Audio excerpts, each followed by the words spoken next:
ओनसोलनि रायजो राजा बिथांमोना BPF खौ बिदाय होनो थाखाय साखाफारा जाखाबाय। निफ्राय 50निबो बारा बिथांमोना जइन जाफैदों। दा बिथांमोननि जइन जानाय प्राइमारिनि सिङाव थानाय खोदोमगुरि गामियाव मोनसे जइनिं प्रग्राम जोङो बेवहाय लादों।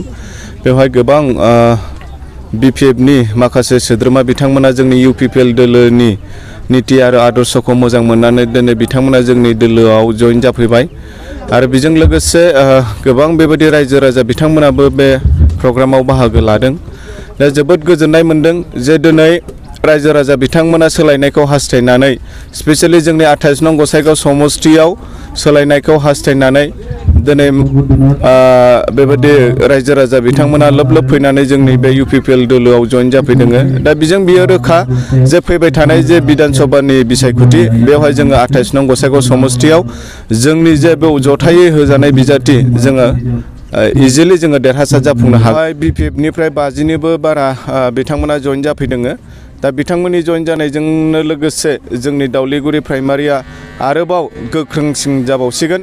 आरो बिथांमोननि मावनायजोंनो जोंहा आसा खालामदों जे फैबाय थानाय बिसायख'थियाव जोङो साबसिन जोङो नाम्बार मोननानै जोङो देरहासार जागोन। बे 28 नं गसाइगाव समष्टिनि जाय BPF नि बिजाथि बेखौ आं नङा रायजो राजासो फेजेनगोन। मानोना बिथाङा थांनाय 15 बोसोराव MLA जाबोबाय, किन्तु बे 15 बोसोराव जेरैबायदि रायजो राजानि थाखाय खामानि मावनांगौमोन बिथाङा खामानि मावनो हायाखै। बिनिखायनो रायजो राजायानो बिनि फिननायखौ होगोन, रायजो राजायानो बिथांखौ फेजेनगोन।